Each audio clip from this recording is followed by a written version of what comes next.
అప్పుడు ఎలక్షన్లో కూడా మీలో యూనిటీ లేదు, ఇప్పుడు కూడా 2 నెలలు అయిపోయింది, ఇప్పుడు కూడా యూనిటీ లేనట్టుగా అనిపిస్తుంది. మా లోపం కదన్నా అది. మా కాంగ్రెస్ పార్టీలో అనైక్యతనే ఐక్యత, ఐక్యతనే అనైక్యత, సమైక్యత ఇట్లా అనుకుంటా కూర్చొని కాంగ్రెస్ పార్టీ కాంగ్రెస్ పార్టీ అనేక రకాల ఆలోచనల మధ్య ఐకమత్యంగా శత్రువులతో కొట్లాడేది. ఇప్పుడు ఉన్నటువంటి పరిస్థితులు ఇట్లా ఉంటాం. రేపు ఎదుర్కొనే టైంకి ఒకసారి పవర్ పోయిన తర్వాత, పవర్లు ఉన్నప్పుడు మీరు అన్నట్టుగా అట్లనే ఎక్కడెక్కడనే ముక్కలు ఉంటాయి. పవర్ లేనప్పుడు ఈ ముక్కలనే దగ్గరకు వచ్చి ఎదురుకి సంహారానికి ఉపయోగపడుతుంది. మీరు పవర్లో ఉన్నప్పుడేనా ఇప్పుడు లగడపతి రాజగోపాల్ మీకు బాగా కిరికిరి అయింది కదా? మరి ఆయన ఆంధ్ర కావాలనే కరడు కట్టిన తీవ్రవాదిలాగా ఉద్యమం, మేము తెలంగాణ కావాలనే అంతకంటే డబల్ కరడు కట్టినటువంటి తీవ్రవాదులము. సో వాస్తవంగా ఆయన కానీ నేను కానీ పార్టీకి సంబంధించిన పరిస్థితిని వినాలి. ఎన్నడూ వాళ్ళు తెలంగాణ వద్దు అన్నారు తప్ప ఎందుకు వద్దు అనే పరిస్థితి చేయలేదు.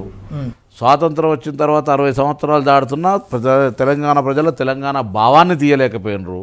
అది అర్థం చేసుకోక మూర్ఖంగా నువ్వు ఒక భార్యాభర్తల్ని మేము కలిసి ఉండము అంటే ఎన్ని రోజులు కల్పించగలుగుతావు? నువ్వు ఇద్దరు అన్నదమ్ములు వేరువాడకుండా చూడడం అనేటువంటిది నీకు ఎంతసేపు సాధ్యం కాగలుగుతుంది అనేటువంటి మాటల్ని ప్రాక్టికల్గా నాయకత్వం ఆలోచన చేసి విభజనకు తీసుకుంది నిర్ణయం.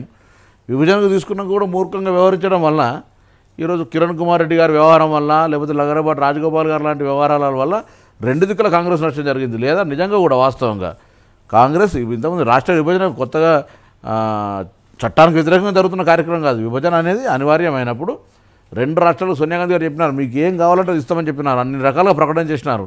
అప్పుడే ఒప్పుకుంటే ఒక ఏడాదికి ముందు విభజన జరిగి ప్రత్యేక హోదా, అనేకమైనటువంటి కేంద్ర పాలితానికి సంబంధించినటువంటి అనేక కార్యక్రమాలు వచ్చేటువంటి ఇవాళ మేము ఆ రోజు విభజన చట్టంలో పెట్టాం. ఇవాళ బీజేపీ పెద్ద మొండి చేసి చూపెడతా ఉంది.